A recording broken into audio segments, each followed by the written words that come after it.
The sun rises, another day begins, and before you check your phone, before you let the world tell you who to be, you have a choice, a single moment where your mind is still yours, where possibility lives in silence, where the person you want to become waits for you to speak. Words are not just sounds that disappear into air. They are seeds planted in the soil of your consciousness. They are architects that build the house you live in. They are the compass that points your life in one direction or another. The ancient Stoics understood this deeply. Marcus Aurelius, the Roman emperor who ruled the world yet mastered himself first, wrote in his Meditations, "The happiness of your life depends upon the quality of your thoughts." He knew that the battle for a meaningful life is won or lost in the theater of the mind, in those first quiet moments when you decide what voice gets to speak. Most people wake up and immediately surrender. They reach for their phones and let fear speak through news headlines. They let comparison speak through social media. They let worry speak through their mental replay of yesterday's mistakes or tomorrow's uncertainties. They give away their morning, which means they give away their day, which means they give away their life. But you are here because something in you refuses to accept that anymore. What if the words you speak to yourself in the morning are not just words? What if they are the foundation upon which your entire day is built? What if rewiring your mind is not about complicated techniques or years of therapy, but about 5 simple words spoken with intention, with belief, with the understanding that you are talking to the most important person you will ever know, yourself? Science backs this up. Neuroplasticity, the brain's ability to reorganize itself, shows us that our thoughts create neural pathways. Repeat a thought enough times, and it becomes a highway in your brain. Your mind literally reshapes itself based on what you feed it. The words you speak in the morning are the first meal your consciousness consumes. Make it nourishing. Make it powerful. Make it count. Today I am giving you 5 words, not phrases, not paragraphs, just 5 words that carry the weight of Stoic wisdom and the power to transform how you see yourself, your challenges, and your potential. These are not magic spells. They will not work if you say them once and forget them. But if you commit to speaking them every morning, if you let them sink into your bones, they will change you. They will rewire the mental patterns that have kept you stuck. They will build a version of you that is stronger, calmer, more purposeful. The Stoics were not philosophers who hid in ivory towers. They were men and women who faced real battles, real loss, real suffering. Epictetus was a slave who became one of history's greatest teachers. Seneca advised emperors while facing exile and death. Marcus Aurelius led armies while writing about inner peace. They found strength not by avoiding life's hardships, but by changing how they spoke to themselves about those hardships. They mastered the internal dialogue. And so can you. Your mind is listening. Right now, it is waiting for instructions. It is ready to be rewired, reprogrammed, redirected. The question is, what will you tell it? Will you repeat the same tired stories of limitation, the same fears disguised as realism, the same excuses dressed up as wisdom? Or will you speak to yourself like someone who deserves greatness, like someone who is capable of growth, like someone who understands that the morning is sacred territory? Before we go deeper, if this message is resonating with you, if you feel that pull toward change, hit that like button. Drop a comment below and share this video with someone who needs to hear it. Subscribe to this channel because we are building something here, a community of people who refuse to settle for a mediocre inner life. And do not skip any part of this video. Every word matters. Stay with me until the end. Let's begin the rewiring. Drop this in the comments if it resonates. My words create my reality. Number 1. I choose my response. Life will hit you. That is not a possibility, it is a guarantee. The question is never whether hardship will come. The question is, who gets to decide what it means? Every morning when you say, I choose my response, you are claiming sovereignty over the one thing no one can take from you. Not your circumstances, not your emotions in the immediate sense, but your response. The space between what happens to you and what you do about it. Viktor Frankl, who survived the Nazi concentration camps, discovered this truth in humanity's darkest hour. He wrote, "Between stimulus and response there is a space. In that space is our power to choose our response. In our response lies our growth and our freedom." Think about what this means. Your phone buzzes with a message that changes your plans for the week. Your body aches from an old injury flaring up again. You see someone you care about making choices that hurt them. A dream you have been working toward hits an unexpected wall. In each of these moments, there is a split second where you stand at a crossroads. One path leads to automatic reaction, the path most people take. They collapse into helplessness. They let frustration consume their entire day. They build stories about why life is unfair. But when you wake up and say, I choose my response, you are training yourself to take the other path. The path of conscious decision. You are reminding yourself that you are not a leaf blown by every wind.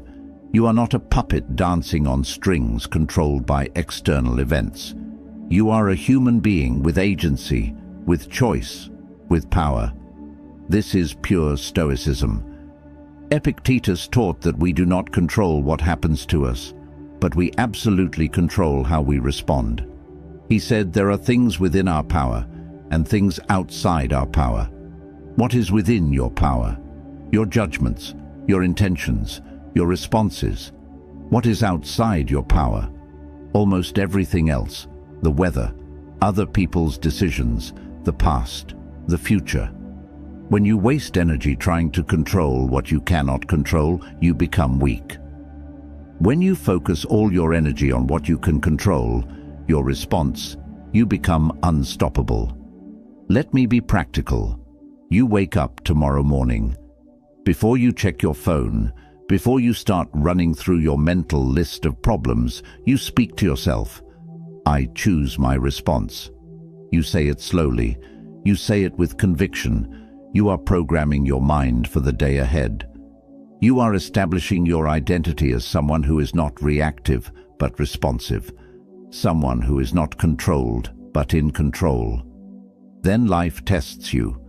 You receive news that a financial situation is more complicated than you thought. Your initial impulse is panic, maybe even despair. But because you started your day with those 4 words, there is a pause. A brief moment where you remember, I choose my response. You can still feel concerned. That is human. But you do not spiral. You do not catastrophize. You assess the situation calmly. You make a plan. You respond instead of react. Someone you trusted deeply lets you down in a way you never expected. The old you would have carried that betrayal like a stone in your chest for months. But you have rewired your mind. I choose my response. You decide to feel the hurt without letting it define your worth. You decide whether to have a conversation or to create distance. Either way, you are choosing. You are not being chosen for. You are the author, not the character being written. This is not about suppressing emotions. This is not about pretending everything is fine when it is not. This is about recognizing that between what happens and what you do next, there is power. Your power. The power to pause, the power to breathe, the power to ask yourself, who do I want to be in this moment? What response serves my growth, my peace, my values? The rewiring happens through repetition. Your brain has spent years, maybe decades, building automatic pathways that lead straight from trigger to reaction. You cannot erase those pathways overnight. but you can build new ones, stronger ones. Every time you say, "I choose my response" in the morning, you are laying down new neural tracks. Every time you actually pause and choose during the day, you are reinforcing those tracks. Over time, choosing becomes your default. Response becomes your nature. Marcus Aurelius ruled an empire but faced conspiracies, betrayals, plagues, and wars. He could have responded with tyranny, with cruelty, with despair. Instead, he chose wisdom. He chose patience. He chose to see obstacles as opportunities to practice virtue. He wrote, "You have power over your mind, not outside events. Realize this, and you will find strength." Say it every morning, "I choose my response." Feel the weight of those words. Feel the freedom in them. You are not helpless. You are not a victim. You are someone who chooses. If this speaks to you, comment, "I am the author of my reactions." Number 2. Growth lives here. Pain is not your enemy. Discomfort is not a sign that something has gone wrong.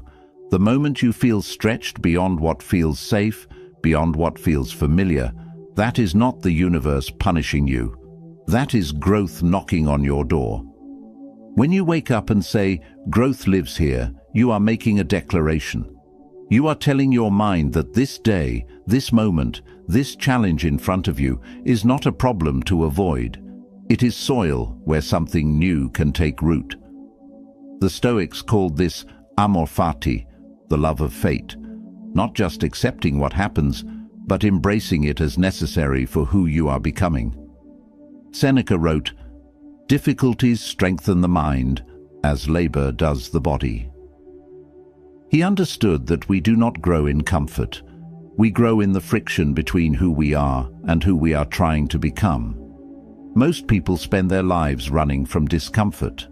They stay in situations that drain them because leaving feels too hard. They avoid difficult conversations because confrontation feels too scary. They keep their dreams small because reaching for something bigger means risking failure. They have convinced themselves that comfort equals happiness, but comfort is where dreams go to die. Comfort is where potential gets buried under the weight of maybe someday. When you say, "Growth lives here" every morning, you are rewiring your relationship with discomfort. You are training your brain to see challenge differently. That anxiety you feel before trying something new, that is not weakness. That is your old self making room for your new self. That frustration you feel when progress is slow, that is not failure. That is depth being added to your character. That exhaustion you feel after pushing yourself, that is not breaking down. That is breaking through. Here is what this looks like in real life. You sit down to learn a skill you have been putting off for years. Maybe it is a language. Maybe it is an instrument. Maybe it is a craft you have always admired from a distance. The first attempts are clumsy. Your fingers do not move the way you want them to. Your mind cannot hold all the information at once. Every instinct tells you to quit, to go back to things you are already good at, to protect your ego from this humbling experience. But you started your morning with "Growth lives here." So you pause, you breathe, you recognize this feeling. This is not failure. This is the feeling of neural pathways forming. This is your brain literally changing shape to accommodate new knowledge. You stay with it. Not because it feels good, but because you have trained yourself to see discomfort as a sign you are on the right path. Or maybe the discomfort is emotional. A relationship in your life needs a boundary you have never set before. Your heart races at the thought of the conversation. Your mind offers you 1,000 reasons to stay silent, to keep peace, to avoid rocking the boat. The fear feels overwhelming because you are about to do something your nervous system has been programmed to avoid. Prioritize your needs when it might disappoint someone else. Growth lives here. Right here in this fear. Right here in this moment where you are choosing yourself, even though it is terrifying. The old neural pathways are screaming at you to retreat, but you are building new ones, stronger ones, ones that understand that loving yourself sometimes means making others uncomfortable, that respecting yourself sometimes means other people will not understand, that growing sometimes means outgrowing. Epictetus was born into slavery. He could have spent his life in bitterness, cursing his fate, wishing for different circumstances. Instead, he found freedom in the one place no chains could reach, his mind. He grew in those conditions, not despite them, but through them. He later taught, "It is not what happens to you, but how you react to it that matters." His entire philosophy was born from finding growth in the harshest soil. This is not about toxic positivity. This is not about pretending hardship is a gift. Some things that happen to us are genuinely terrible. Grief is real. Loss is real. Injustice is real. But even in those dark valleys, even when growth feels like the last thing on your mind, the truth remains. You can either let suffering diminish you, or you can let it deepen you. You can emerge bitter, or you can emerge better. Not because suffering is good, but because you have the power to decide what you do with it. Say it every morning. Growth lives here. Say it when things feel easy and when things feel impossible. Say it when you are excited and when you are exhausted. You are teaching your mind to see every moment as an opportunity. You are building a version of yourself that does not shrink from challenge. You are becoming someone who understands that the best things in life live on the other side of what scares you most. Comment below if you're ready. I welcome the discomfort of becoming. Number 3. Today matters most. Yesterday is a ghost. Tomorrow is a promise no one can guarantee. But today? Today is breathing. Today is here. Today is the only canvas where you can actually paint. When you wake up and say, "Today matters most," you are pulling your consciousness out of two prisons that trap most people: regret about the past and anxiety about the future. You are anchoring yourself in the only moment that truly exists. The Stoics were obsessed with this truth. Marcus Aurelius wrote, "Confine yourself to the present." Not because the past does not matter or the future is not important, but because this present moment is the only place where your power lives. Think about how much mental energy you waste. You replay conversations from last month, wishing you had said something different. You relive mistakes from years ago, punishing yourself for choices you cannot change. Or you project yourself into next week, next year, creating elaborate disaster scenarios in your mind. You rehearse arguments that may never happen. You worry about outcomes you cannot predict. Meanwhile, today slips through your fingers like water. The one day you actually have control over becomes a blur because you were too busy living everywhere except now.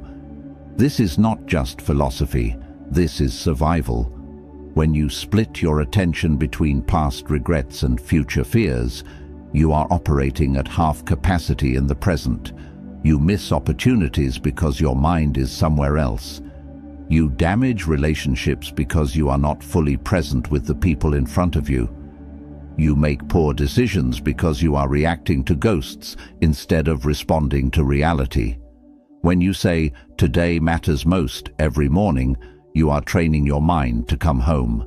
Home to this breath. Home to this moment. Home to the only time and place where you can actually build the life you want. You are not ignoring the past. You are choosing not to live there. You are not denying the future. You are choosing not to be paralyzed by it. Here is what this looks like in practice. You wake up with your mind already racing ahead to everything that needs to happen this week. Appointments, deadlines, obligations stacking up like a mountain you need to climb. The weight of it all presses down on your chest before your feet even touch the floor. Anxiety floods in because your brain is trying to solve 5 days' worth of problems at once. But you have trained yourself. Today matters most. You speak those words and feel your awareness shift. Yes, those things exist. But right now, in this moment, what actually needs your attention?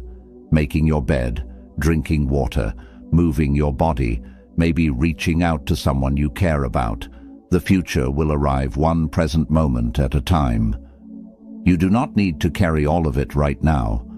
You only need to show up fully for today. Or maybe your prison is the past. You are haunted by a version of yourself that made different choices. You carry shame about who you used to be. You cannot forgive yourself for opportunities you missed or people you hurt. That weight follows you everywhere, coloring every new experience with the stain of old regrets. You want to move forward, but you keep looking backward.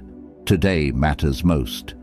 Those 3 words become your permission to release what you cannot change. Not because the past does not matter, but because drowning in it does not honor anyone, especially not yourself. The person you were did the best they could with the awareness they had. The person you are now has learned from those experiences. Today is where you get to apply those lessons. Today is where redemption lives, not in rewriting yesterday, but in writing today differently. Seneca spent years in exile, stripped of his position, separated from everything familiar. He could have spent every moment bitter about what was taken from him or terrified about what might come next. Instead, he wrote some of his most profound work during that time. He understood that each day was a complete life in miniature. He wrote, "Begin at once to live and count each separate day as a separate life."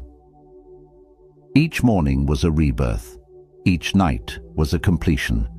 He squeezed meaning from the present moment because it was all he truly had. This rewiring changes everything. When you stop mortgaging your present happiness for future achievements, you actually become more effective. When you stop bleeding energy into unchangeable past, you have more strength for today's challenges. You become someone who is here, fully here, present in conversations, alive in experiences, engaged with what is rather than haunted by what was or paralyzed by what might be. Say it every morning, "Today matters most." Let those words pull you into now. Let them remind you that this day, this unrepeatable collection of hours, is your real life. Not someday, not back then. Today, right here, right now. This is where you build everything that matters. Let me see this in the comments. I am fully alive in this moment. Number 4. I am enough. You have been carrying a lie for so long that it feels like truth. The lie that says you need to be more before you deserve peace, that you need to achieve more before you can rest, that you need to fix yourself before you are worthy of love. That lie has stolen years from you. It ends now. When you wake up and say, "I am enough," you are not claiming perfection. You are claiming wholeness. You are declaring that your value is not contingent on your productivity. Your worth is not measured by how many people approve of you. Your humanity is not something you need to earn. The Stoics understood this at the deepest level. Epictetus taught that our true nature, our capacity for reason and virtue, is already complete within us. He said, "He is a wise man who does not grieve for the things which he has not, but rejoices for those which he has." You already possess what matters most. You just forgot to look. The world has trained you to feel insufficient. Every advertisement whispers that you are incomplete without their product. Every social media scroll suggests that other people have figured out something you are missing. Every comparison tells you that you are falling behind. The treadmill never stops. Achieve this goal, then the next one, then the next one. Make this amount of money, then double it. Reach this level of success, then climb higher. The finish line keeps moving because the game is rigged. You were never meant to arrive. You were meant to keep chasing. But what if you stepped off the treadmill? What if you stood still for a moment and asked yourself, who decided that I was not enough? Where did this measuring stick come from? When did I agree to let external achievements determine my internal worth? The answer will probably shake you. You never consciously agreed to it. It was programmed into you so gradually, so consistently, that you accepted it as reality. When you say, "I am enough," every morning, you are deprogramming. You are reminding yourself of a truth that existed before the world taught you to doubt it. You came into this world enough. No baby questions their worthiness. No child thinks they need to accomplish something before they deserve to take up space. That knowing, that fundamental sense of belonging, it is still inside you. Buried under years of conditioning, but still there, still true, still waiting for you to remember. Here is what changes when you embrace this. You stop performing for approval. You stop twisting yourself into shapes that please others while betraying yourself. You make decisions based on what aligns with your values, instead of what will impress people who do not really know you. You say no without guilt. You say yes without needing permission. You exist without apology. Someone questions your choices. In the past, their doubt would have sent you into a spiral of self-questioning. You would have spent hours, maybe days, defending yourself internally, trying to prove to a phantom jury that you made the right call, seeking validation from people who are fighting their own battles with enoughness. But you have rewired your mind. I am enough. Their opinion is just that, an opinion. It does not define your reality. It does not determine your worth. You can consider their perspective without being destroyed by their disagreement. Or maybe the voice of not enough comes from inside. You look in the mirror and see every flaw magnified. You review your life and see only what is missing, never what is present. You compare your chapter 3 to someone else's chapter 20 and feel like a failure. The inner critic is relentless, picking apart everything you do, everything you are. It sounds like protection, but it is actually poison. I am enough. When you say those words, you are not silencing the inner critic permanently. You are choosing not to let it have the final word. You are acknowledging the voice without obeying it. You are saying, I hear you, but I do not serve you anymore. Your worthiness is not up for debate. Your enoughness is not determined by your thoughts about yourself on your worst days.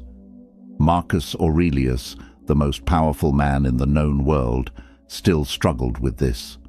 He wrote reminders to himself about his own insignificance in the grand scope of the universe, not to diminish himself, but to free himself from the pressure of needing to be more than human.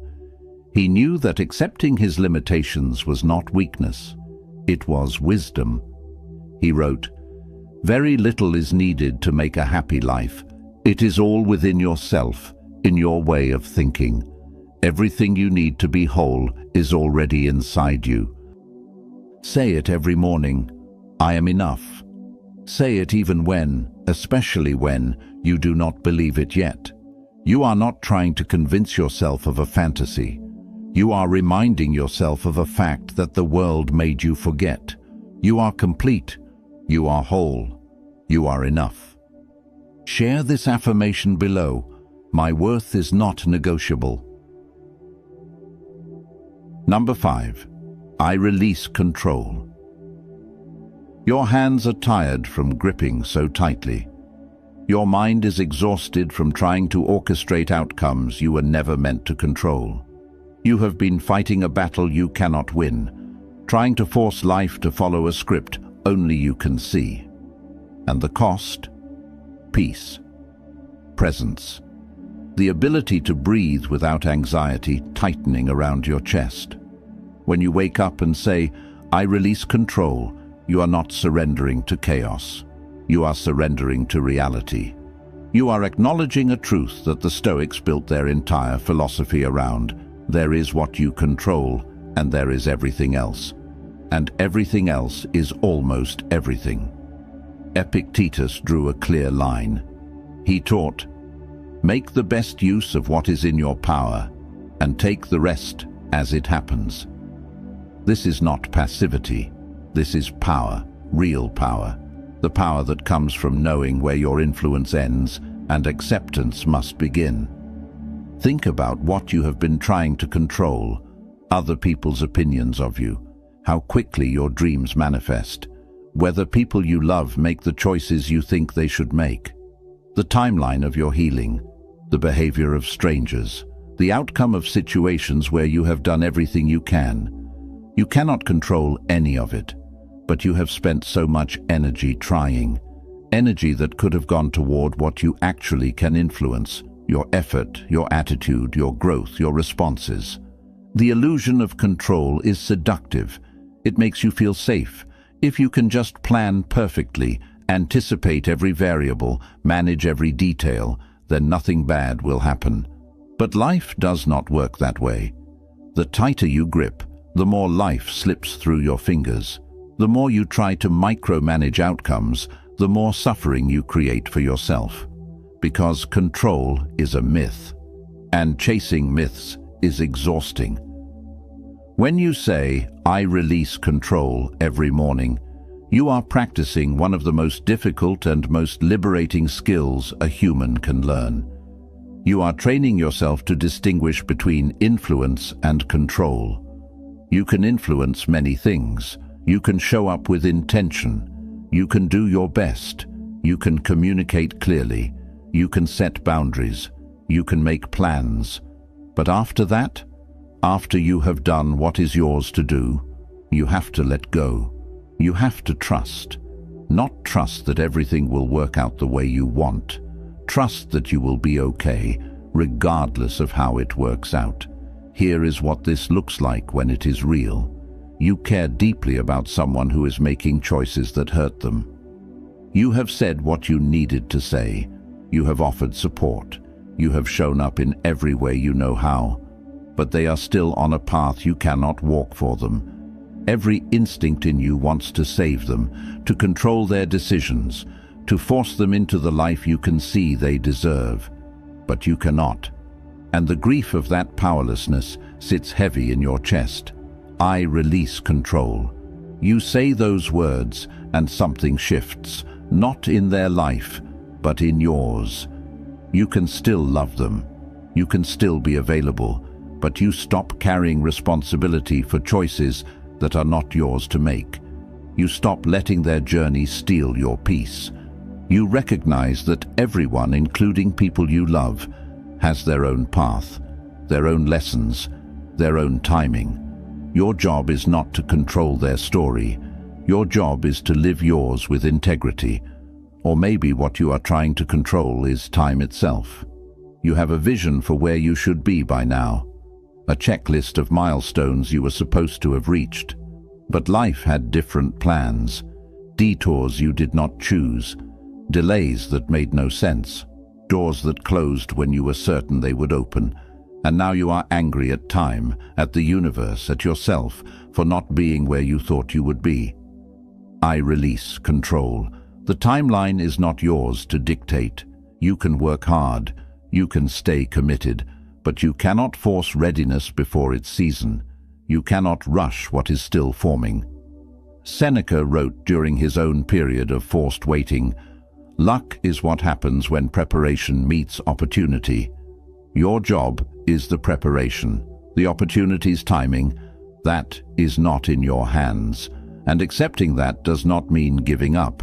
It means showing up fully for today while releasing your grip on tomorrow. Marcus Aurelius led armies but could not control the outcome of every battle. He governed an empire but could not prevent plague, betrayal, or death. He learned to focus on what was his character, his decisions, his responses. He wrote, "You always own the option of having no opinion. There is never any need to get worked up or to trouble your soul about things you cannot control." He found freedom not by controlling everything, but by releasing what was never his to control. Say it every morning, I release control. Feel your shoulders drop. Feel your jaw unclench. You are not giving up. You are giving over. You are trusting life enough to stop fighting it. You are becoming someone who influences what they can and accepts what they cannot. And in that acceptance, you will find a peace you have been searching for in all the wrong places. Type this if you feel it. I trust the process beyond my control. 5 words, 5 mornings, 5 keys to unlock a mind that has been holding itself prisoner. I choose my response. Growth lives here. Today matters most. I am enough. I release control. These are not just words. They are the foundation of a new internal architecture. They are the language of someone who has decided that their inner world matters more than their outer circumstances. They are the voice of a person who understands that rewiring the mind is not a luxury, it is survival. The Stoics did not develop these principles in times of ease. They forged them in exile, in slavery, in war, in grief, in the messy reality of being human, when being human is hard. They left us a roadmap, not because they had all the answers, but because they asked the same questions you are asking now. How do I find peace in chaos? How do I grow through pain? How do I live fully in a world I cannot control? You rewire your mind one morning at a time, one word at a time, one choice at a time. There will be days when you forget, days when old patterns pull you back. That is not failure. That is being human. You do not need perfection. You need commitment. You need to wake up and speak to yourself like someone who deserves a beautiful internal life. Because you do. These 5 words are waiting for you every morning. They will not force themselves on you. They will not work unless you do. But if you show up, if you speak them with intention, if you let them guide how you move through your day, they will change you, not overnight, but undeniably. Your mind is listening. What will you tell it tomorrow? If this resonated with you, hit that like button. Drop your favorite affirmation in the comments. Share this with someone who needs to hear it. And subscribe because we are just getting started. Your transformation matters. Your growth matters. You matter. Leave your commitment below. I am the architect of my mind.